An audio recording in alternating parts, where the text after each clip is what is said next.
Hello and welcome to another episode of Inside Marine.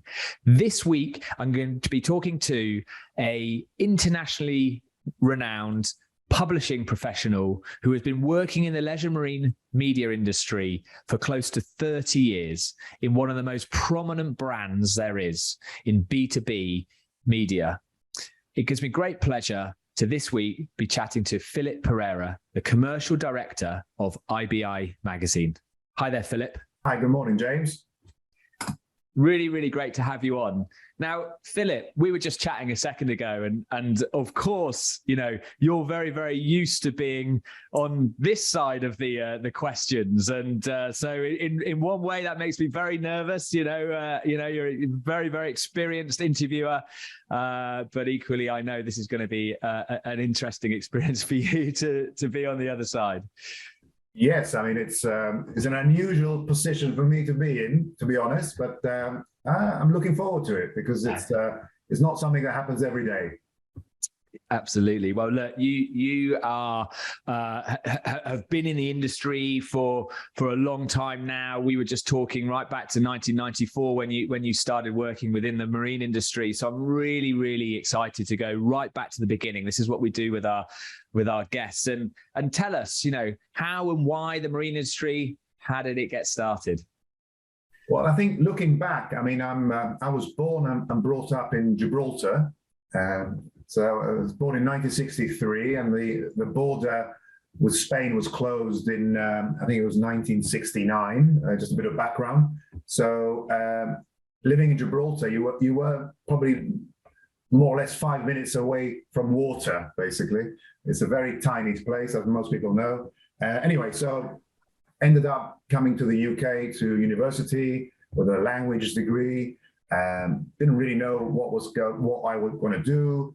But I got involved in Haymarket Publishing as a graduate trainee back in '88 and started working with them. And then obviously I wanted to use my languages in the publishing world. Luckily, Haymarket had a wine and spirit business-to-business magazine, which was international. And so quite a bit of travel quite early on. It was very exciting. Then from there, I saw an ad in the Guardian on a Monday, which usually tends to be the media day. If I was interested in working in publishing in Spain, thinking it would be Barcelona or Madrid, but as it happened, it was in Marbella. So ended up quite close to Gib, unwittingly. But anyway, so I spent there a year and a half, then came back to the UK and got a corporate job with IIR, which had exhibitions and magazines. But then in 1994, which is when I first started in marine, I followed a lead, and I got interviewed by Nick Hopkinson in '94. And that's when I started my commercial role with International Boat Industry, IBI. Fantastic.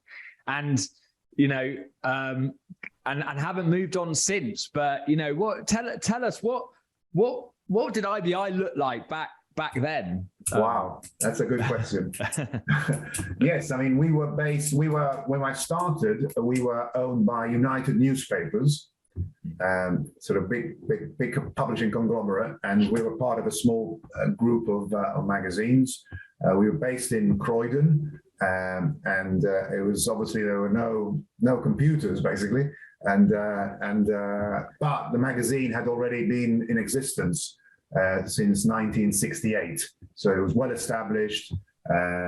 Nick obviously had owned the magazine before, and he was a sort of a publishing director. And there are already a number of sales agents in other countries, very well established, working with IBI. And I started literally in October '94, and my son was born on the 3rd of my first son was born on the 3rd of November, and he was due to be born just at the time of Met's trade in Amsterdam in the middle of November. So luckily he came early. Which meant that I could go to the first Met's trade show, which obviously is very, very crucial and very important to IBI and the marine equipment industry worldwide. It was, yes, because of the lack of digitization.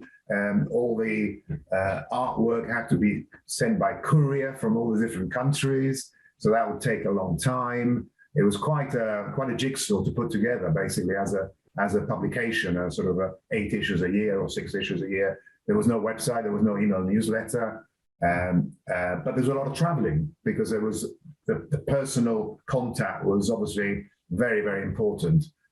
So there was a legacy of that, and we attended lots of exhibition boat shows around the world, exhibited at Mets Trade, from the US to Australia, Singapore, China, Taiwan, most of the European countries over the years, obviously not in the first year, but just throughout the first, say, 10, 15 years since I started. So literally it was all sort of mainly communication by phone, by fax, by personal contact at that time.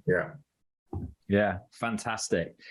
And obviously, the publishing industry in general, kind of over the years, has transformed, in so many huge ways. And how did you guys really, stay on top of that? I mean, and actually, one thing we've always seen with IBI is, always been a real leader in how you're sort of sending out the media, how people are receiving it, and just tell us a bit about that journey of sort of evolution over the years. Yeah, I mean, it basically obviously started with just print. I mean, it was literally sending the magazines from the UK to over probably 100 countries. People who were waiting to receive their copies, in Australia, the States, Europe. So obviously they all had different times of receiving the magazine depending on the postal service. And obviously as things developed and we were able to start producing the magazine digitally, that was a major transformation in the way we delivered, the speed of delivery, the interactivity of the publication, the increase in subscribers, because obviously more and more people want to receive the content on their phone or on a laptop or a desktop, and that's really shot up our circulation, our readership. Then the other thing that we got into very quickly was the idea of producing a newsletter, an industry newsletter that reflected everything that was happening in the marine leisure industry worldwide.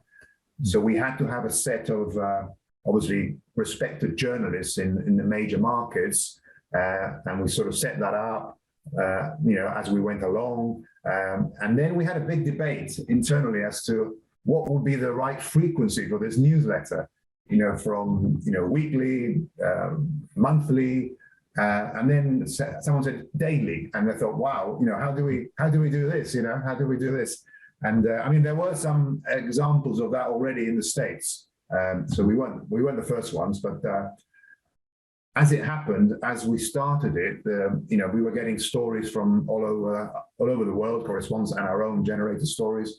And very quickly, it became obvious that more and more people were aware of the newsletter than the actual magazine at that time, because it was much more spread out. And obviously, it was a constant reminder in people's inboxes that IBI was a source of authoritative stories and news in the marine leisure industry worldwide. So not only was it effective as a way of transmitting information, but it was also subliminally reminding all these subscribers that IBI was their source of data and information in the marine leisure industry. Yeah, absolutely. I mean, and how important do you think that, if you kind of translate that into, I suppose, just sort of general business and, and marketing, and that importance of that kind of little and often very regular sort of input out there? I mean, how important was that to you in the ongoing success of IBI? And it was totally instrumental in the sort of continued penetration of the brand in the worldwide industry, because if you think about it, before it was maybe 6 editions a year in print, or maybe 8. I think we went up to 10 once. But so that you can't really do news very well with that sort of frequency of delivery. It needs to be much, much faster. It needs to be, daily, basically, and instant. And if a news breaks, we now do news flashes at whatever time of the day. Then it goes into the website as well. So it was very, very, very important. Yeah, absolutely. And kind of over the years, obviously publishing and media has changed, a lot in general, and of course in this industry. But being in the media, you've experienced such a wide part of the industry itself, and I'm really interested to kind of get a view on how you've seen the industry maybe change or evolve, really from right back at the beginning and over the years. Yes, I mean, obviously, I was new to the industry really when I started. I was obviously publishing background, but not marine leisure background. So the first, obviously at the beginning, it was all about seeing the main boat builders, who they were, where they were from, what type of businesses they were, what type of people were involved, and also at the same time, simultaneously looking at the supply chain side of it, the equipment manufacturers who were particularly interested in export activity, because that's where IBI sort of works really well, and that's IBI's USP. It's helping equipment manufacturers essentially, and maybe boat show organizers communicate with and persuade and communicate with either boat builders or the aftermarket distributors. So yeah, I mean, it's evolved in many ways. From the equipment side, companies have become much more sophisticated in how they market, in terms of their communication by social media, by even the way they present themselves at events, how they build up their presence at events, which are very important, and then the follow-up. Also, I think as younger people are coming into the industry, it's quite interesting in some markets, like, for example, Italy, where it's a very well-established, obviously, boat building market, but equally on the equipment side. You go to Metz and you go to the Italian pavilion. In a normal Metz, you probably have about 200 Italian equipment manufacturers. A lot of them are small to medium-sized companies. A lot of them are family-run businesses, and sort of second-generation marketing-focused people. So the parents maybe, or the father or the mother, started the business years ago, and then you have these sort of bilingual, market-savvy people involved, and understanding IBI, understanding from a B2B perspective how they can really add value to their brand internationally. So yeah, it's evolved a lot in terms of how companies communicate. Definitely. Yeah. Definitely. I think the leisure marine industry, it's really interesting to say that, is I suppose it has a perception that it is a very, sort of cottage, sort of family run businesses, and like you just said. However, the other thing that you just highlighted, which is really, really interesting, is that maybe in the kind of next generation of people coming into it are much more maybe business savvy, commercially aware, more professional skills in business coming into the industry. Is that what do you see that? Absolutely. I mean, there are obviously still, sort of older people involved maybe in the ultimate decision-making process, maybe as CEOs or managing directors.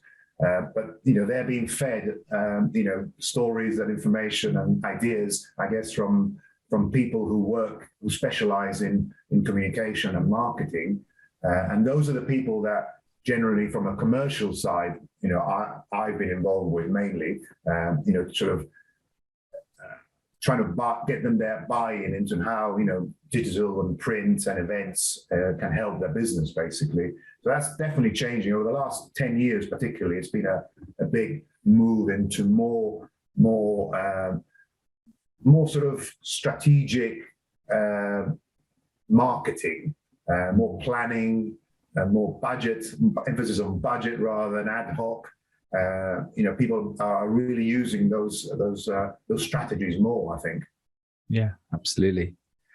One of the things that's really stood out over the years, with IBI is the partnerships that you have, and certainly Met, and you've already mentioned it, always been such an important partnership for you, and of course for them.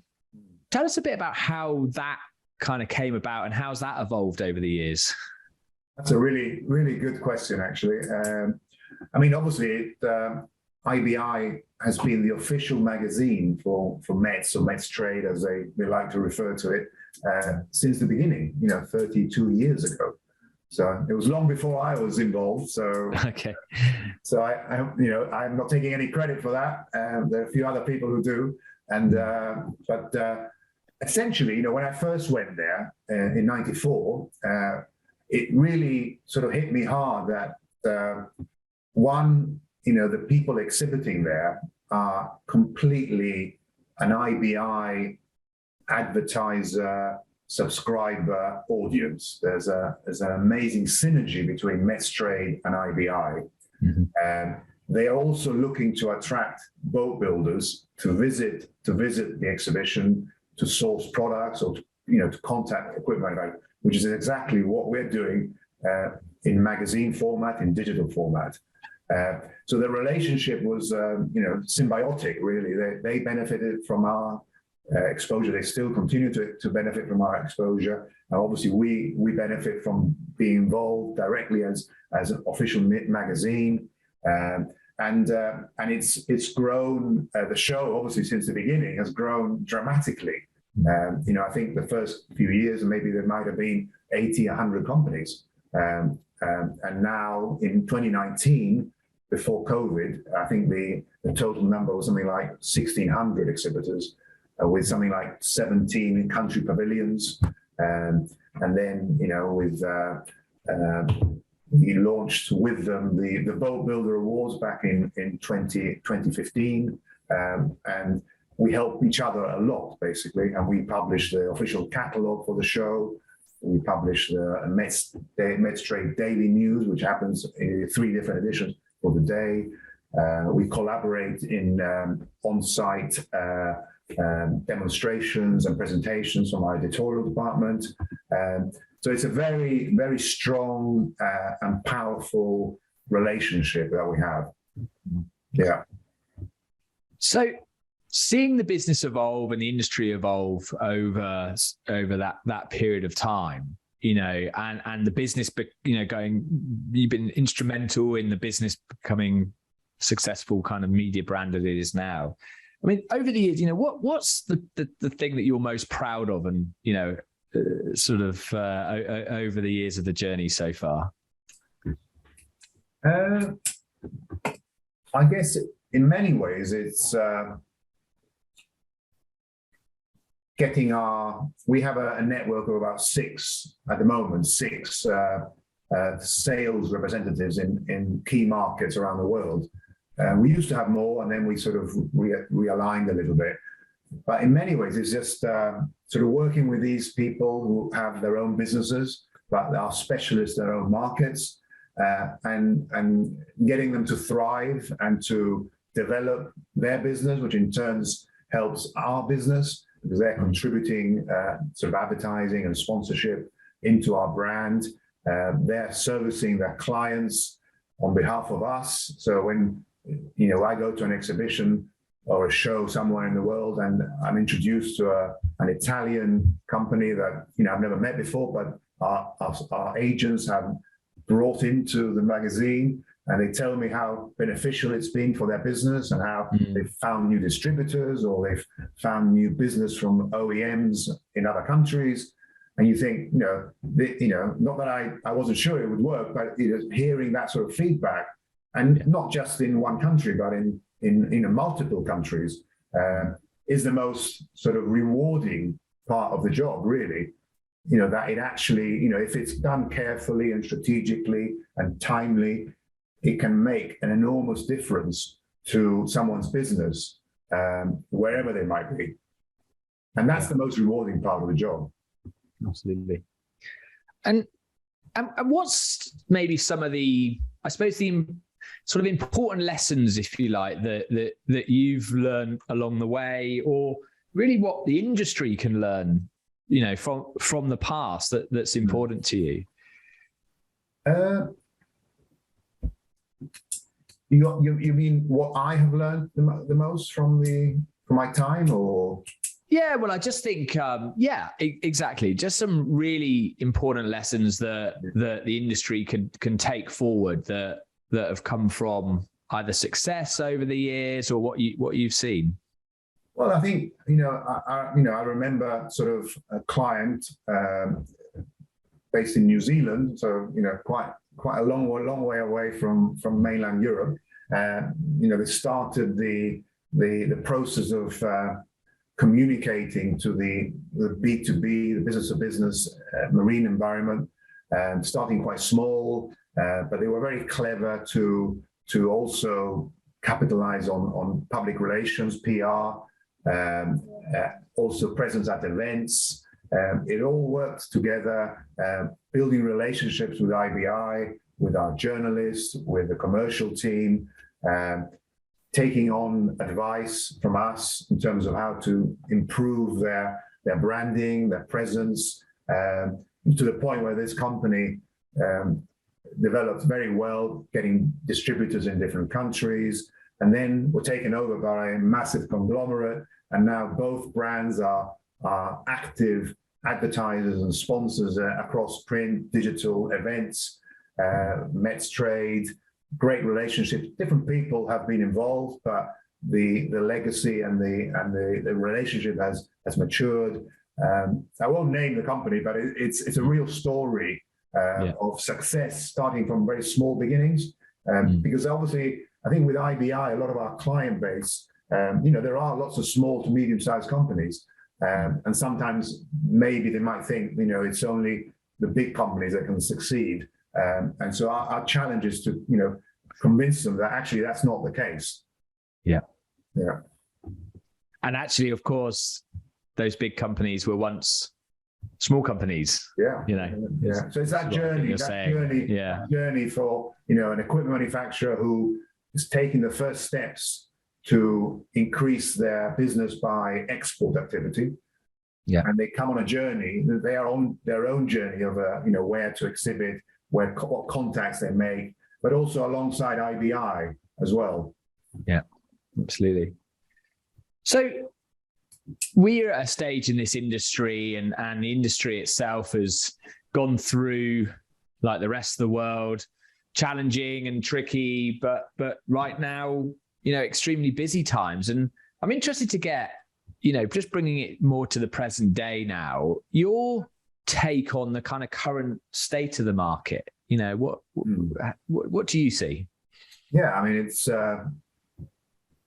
you look at a market because obviously when you say market, I'm looking at, I guess, different markets around the world. But an example, the US market, it's always the biggest market in the world for boating, all over different sub-markets around the States. Yeah. And the COVID situation injected an amount of energy and drive into the sales of boats, which was astronomical, really, from everything we hear back from our clients over there and the trade association, which we are close to as well. And so that obviously created a real boom because boating was really presented as a safe activity to do when people are walking around with masks in town. That's been one of the biggest things I've seen, and not just in the US, but in other countries as well at another level. But definitely in the US has been spectacular. And now the challenge for the trade association over there, as they keep referring to, is to make sure they can keep all those new boaters, interested in boating and make it as easy as possible for them to navigate and to learn and to keep that growth, because obviously there's other opportunities to spend their leisure dollar in obviously lots of other activities like RV or caravanning or other sports. So that real boost in boat sales has been very important, I think. Yeah, and of course we've seen that around the globe, including in the UK as well. And something that I talk to the guests about quite a lot is, how do we maintain that? We've got that newfound interest in many areas in boating. How do we ensure we keep that going, continue to get the new people into the industry, but also maintain these people that have kind of got into it in the last couple of years? And are we doing enough as an industry to do that? That you see? Well, it's interesting because in June this year, we went to the annual ICOMIA, International Council of Marine Industry Associations, and IFPSO, the trade umbrella association for all the boat shows, an event, a congress in Gothenburg. And obviously this was a hot topic, basically, amongst trade associations and boat show organizers, because they all benefit from having new boaters around the world. So you have a mix of ideas and feedback from the main countries. And I guess they all have different strategies. They're slightly different strategies, and it is strategy is needed, I think, and an investment as well. To sort of keep the communication to boaters through social media, through events, through media, about the continuous value of the experience. So it's not about selling the boat, it's about selling the experience, I think. And you keep hearing that theme from trade associations and boat show organizers. Now, I'm in touch with lots of different boat show organizers from around the world. Speaking recently to the organizer of the Barcelona boat show, and they're reformatting the event, which is going to happen at the end of next month, to make sure that people see the value of the boating experience, which could be to go to some other island and experience something new in a restaurant somewhere else. So it's not just about simply boating, but where you go with it, how you live it, how you can entertain, and all the toys that can come with it, and the value of that, and the safety of it, and the exclusivity of it, and all. So it's the experience rather than the boat, I think. Yeah, absolutely. So what's happening with you right now, and the business? Well, I mean, the magazine has been, as I said, it started in 1968. It's had quite a few different owners in terms of publishing companies. Bought IBI and individual owners as well. As it happens, in 2017, three colleagues and I did a management buyout from Time Inc., which is an American big publishing conglomerate. So we basically carried on publishing without a break in the production, which was quite an achievement.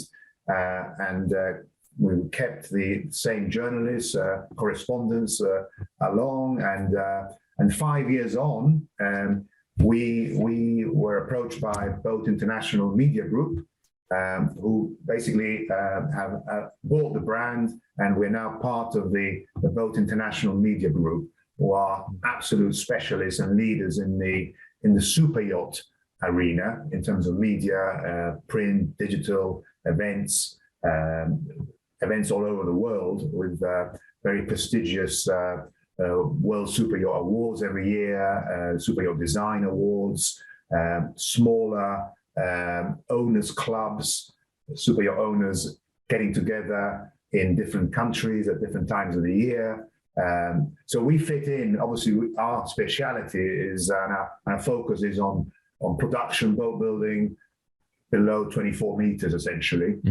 There is a bit of an overlap with some boat builders who do go bigger, but essentially it's production boat building, and Boat International is really everything above 24 meters. So there's a very good fit in terms of now the group offers, the whole scope really, which is great. And we've sort of started really in earnest in January this year, and we're learning quite a bit of each other. They have obviously more resources in terms of events and digital and design, which is already helping IBI in a big way.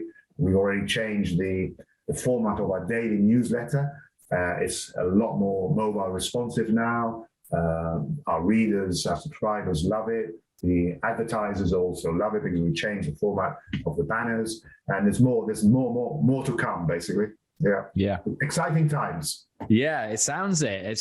And another exciting chapter in the sort of the journey of IBI. Yeah.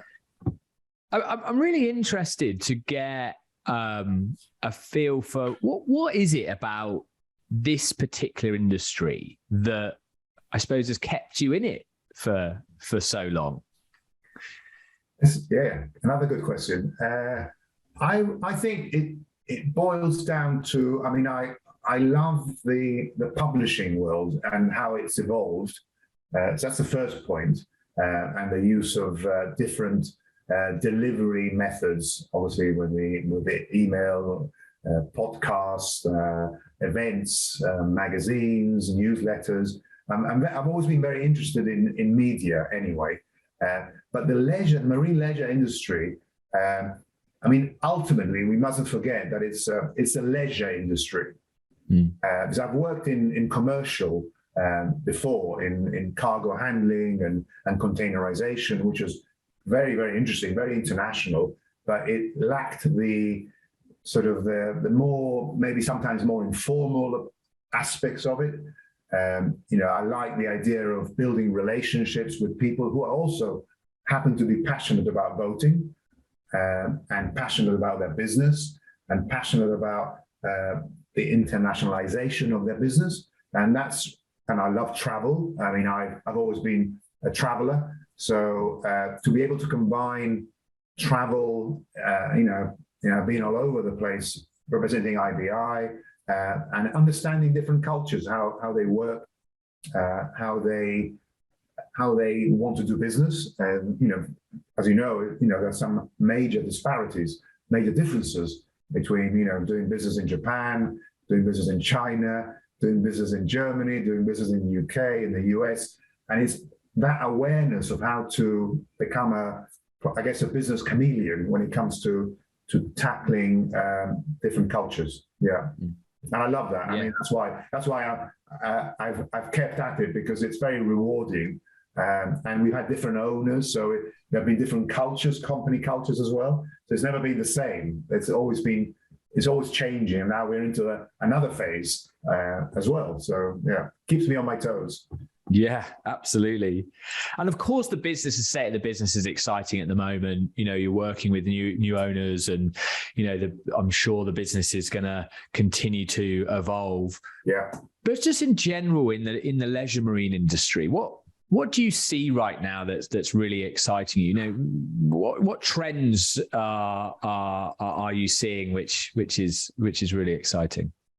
I think the most important one, I think, for me, is this whole emphasis on sustainability and net zero. I read yesterday on the IBI daily email newsletter that Met's Trade announced their keynote speaker for the breakfast briefing that starts the whole Met's Trade show on the Tuesday morning. And it's a chap who is basically a pioneer in hybrid and electric aviation, and very successful, and from the US. And he's basically going to give a presentation about the cross-fertilization with boating. And that'll be the keynote speech at the beginning of the trade show in Amsterdam.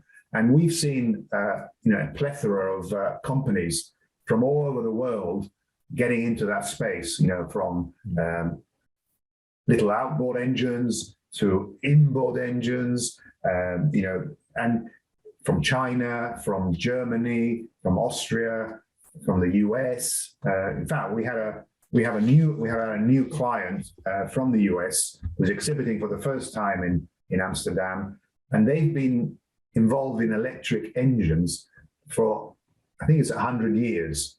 Wow.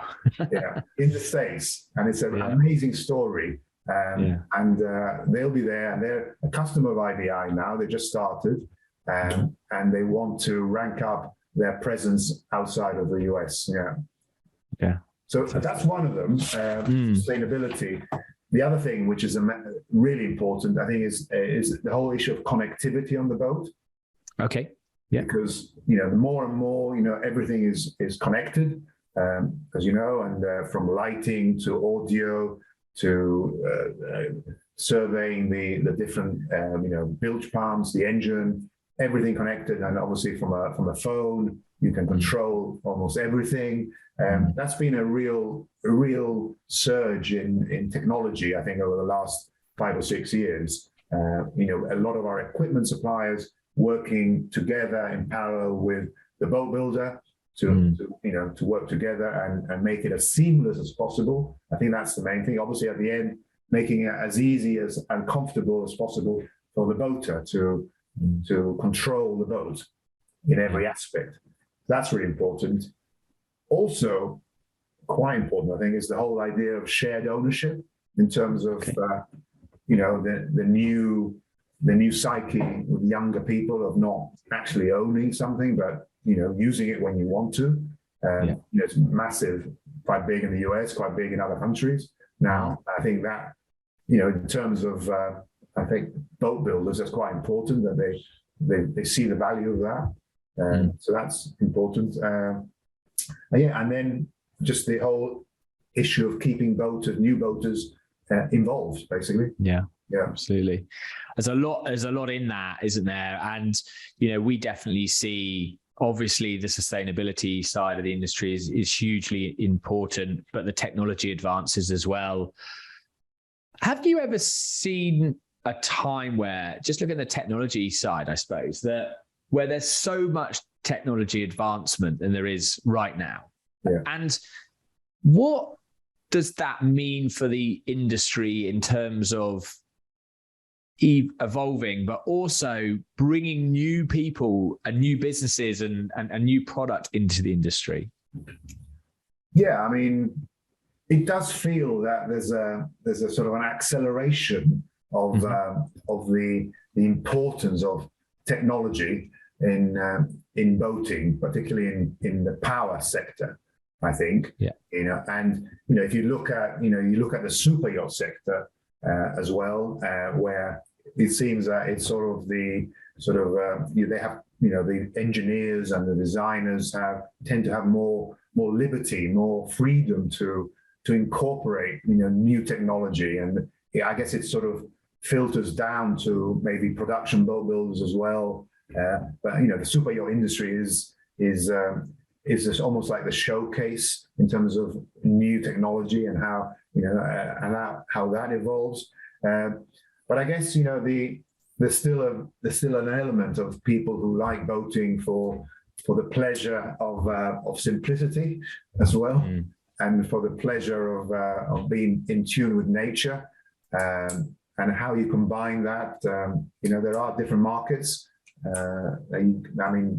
I guess Sweden, for example, which is probably has one of the highest per capita boat ownership in the world because of all the archipelagos that they have on both the west and the east coast.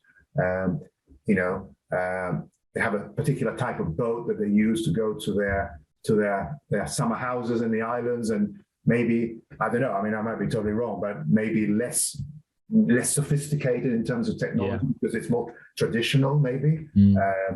But then you go to other places I guess in Italy and in France, and there's more technological use on the boat. So it does depend on the market, but generally, I think we see it in our clients who are constantly updating their electronics that they offer, whether it's navigation or just general electronics on the boat, which is good for our business because obviously they have more excuse to promote, more excuse. This whole idea of introducing new products on a yearly basis. It's very much product-driven industry, I think. Yeah, absolutely. Yeah. I think the industry is, going into the future, it's hugely exciting. And, we look forward to how companies continue to evolve and the technology evolves, and of course how, you know, IBI continues to evolve in its next chapter. So it's been brilliant to hear a bit about, you know, the journey, your journey through the industry over the years, and obviously with IBI as well. We like to finish on one final question, Philip, with all our guests, and that is, if you were to give one piece of advice to somebody considering coming into the leisure marine industry, or who have just started in the leisure marine industry, what would that piece of advice be? I had a feeling you might ask me this. Yes, I mean, there